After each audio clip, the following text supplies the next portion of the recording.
সবাইকে স্বাগতম আজকের ভিডিওতে। আজকে এসেছি আরও একটি ভিডিও নিয়ে। অনেক দিন পরে ঈদের ছুটি শেষে ঢাকায় ব্যাক করেছি। তো ব্যাক করেই বের হয়ে পড়েছি স্ট্রিট ফুড খেতে। চলে গিয়েছিলাম আমাদের এদিকেই, আমি যেখানে থাকি তার থেকে একটু আগালেই এদিকে অনেক স্ট্রিট ফুড পাওয়া যায়। তো স্ট্রিট ফুডের মধ্যে আমি খেতে চেয়েছিলাম সিঙ্গারা, বড়া, আরও ফুচকা, এসব খেতে চেয়েছিলাম। কিন্তু সিঙ্গারা খেতে পারিনি, কারণ সিঙ্গারা তখনও রেডি ছিল না, আর হতে অনেক টাইম লাগবে, কারণ তখন মাত্র প্রিপেয়ার করছিল। তো এরপরে একটু জিলাপি খেয়ে নিয়েছিলাম।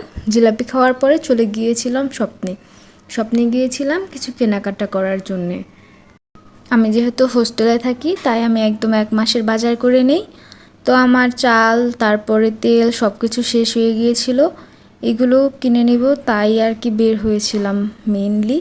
তো এরপর কিছু স্ন্যাক্সও নিয়েছিলাম, সাথে আরও কিছু বাজার নিয়েছিলাম। এসব কেনাকাটা আমি এখান থেকেই করি, কারণ এখানে একসাথে সবই পাওয়া যায়।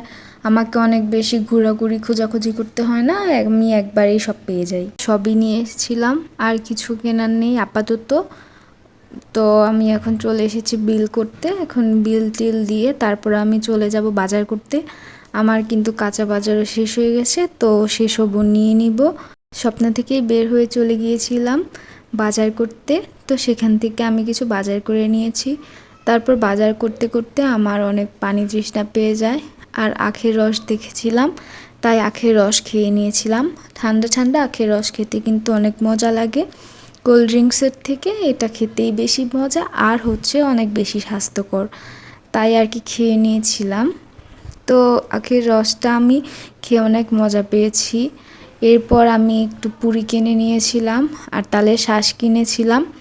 তালের শাঁস তো এখন পাওয়াই যায় না, খুব কম, তাই আমি নিয়েছিলাম। কিন্তু এই তালটা অত একটা নরম ছিল না, মোটামুটি ভালো শক্ত ছিল। তো এরপরে আমি আম কিনেছিলাম। এখানে আমি একটা নতুন আম দেখতে পাই। এই আমটা আমি আগে কখনোই দেখিনি। এই আমটার নাম নাকি সূর্যমুখী। এই ছিল আজকের ভিডিও। আল্লাহ হাফেজ সবাইকে।